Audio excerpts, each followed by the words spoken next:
Assalamualaikum warahmatullahi wabarakatuh. Halo semuanya, saya Eli Marlina, seorang guru kelas 5.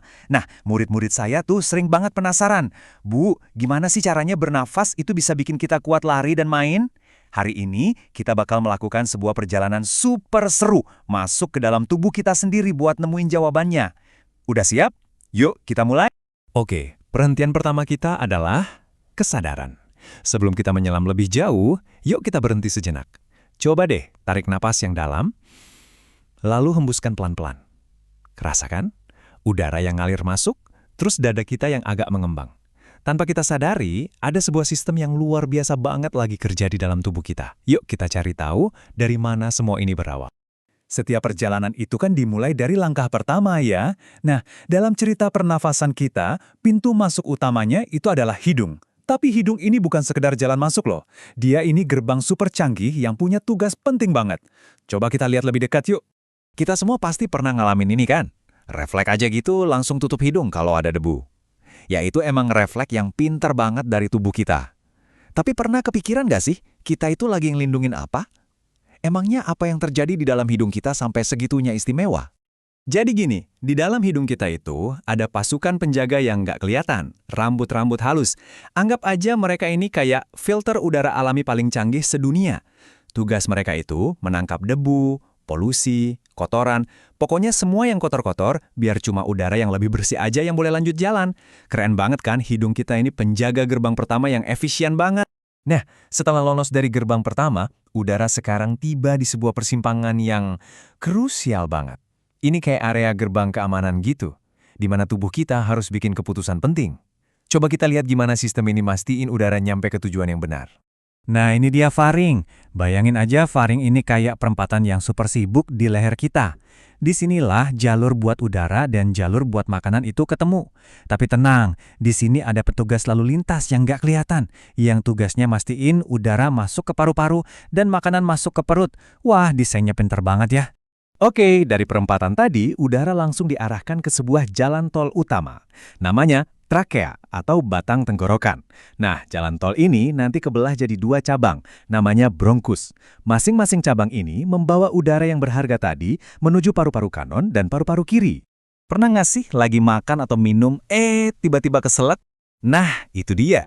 Itu artinya sistem alarm darurat tubuh kita lagi beraksi. Kalau ada makanan atau benda lain yang salah jalur, sensor batuknya bakal langsung aktif. Tubuh kita secara otomatis langsung meledakkan udara dengan kencang. Itulah yang kita sebut batuk, buat membersihkan jalan napas dan melindungi paru-paru kita. Mekanisme pertahanan yang kerjanya cuma dalam hitungan detik. Kita udah ngelewatin gerbang, perempatan, sama jalan tol. Dan sekarang kita tiba di tujuan akhir dari perjalanan udara ini, paru-paru. Disinilah misi utama dari setiap tarikan napas kita bakal dijalankan. Yuk kita masuk dan lihat keajaibannya. Coba deh lihat, paru-paru kita itu disimpan dengan aman banget di balik tulang rusuk. Pelindung ini seolah-olah nunjukin betapa berharganya mereka ya kan? Paru-paru itu pusatnya sistem pernapasan. Tanpa organ yang luar biasa ini ya, kita nggak akan bisa hidup. Kalau paru-paru ini kita perbesar, kita bakal nemuin jutaan gelembung udara yang super kecil, namanya alveolus. Bentuknya mirip kayak segerombolan buah anggur gitu. Nah, walaupun kecil-kecil, disinilah semua keajaiban itu terjadi. Setiap gelembung ini adalah stasiun pertukaran tempat oksigen dari udara diserahin ke tubuh kita. Jadi, pas kita tarik napas, oksigen dari udara itu langsung melintasi dinding alveolus yang tipis banget dan lompat ke aliran darah. Anggap aja darah kita ini kayak jasa kurir ekspres yang nganterin bahan bakar kehidupan ini ke setiap sel di tubuh kita, dari otak sampai ke ujung jari kaki. Nah, ini pertukaran yang adil. Sambil darah ngambilin oksigen yang berharga, dia juga sekalian buang sampah, yaitu gas sisa yang namanya karbon dioksida. Paru-paru kemudian mendorong karbon dioksida ini keluar pas kita buang nafas, bersih dan efisien banget. Pertukaran gas ini memang penting banget ya. Tapi, paru-paru itu nggak bisa gerak sendiri. Mereka butuh semacam motor yang kuat buat bekerja. Sekarang, yuk kita kenalan sama otot hebat yang jadi penggerak setiap tarikan napas kita. Kenalin, ini dia diafragma, pahlawan tanpa tanda jasa dalam sistem pernapasan kita. Otot besar yang bentuknya kayak kubah ini kerja tanpa henti, siang dan malam, buat mastiin kita terus bernafas. Cara kerjanya itu persis kayak pompa yang sempurna. Gini, waktu kita tarik napas, diafragma ini menekan ke bawah. Jadi rongga dada membesar.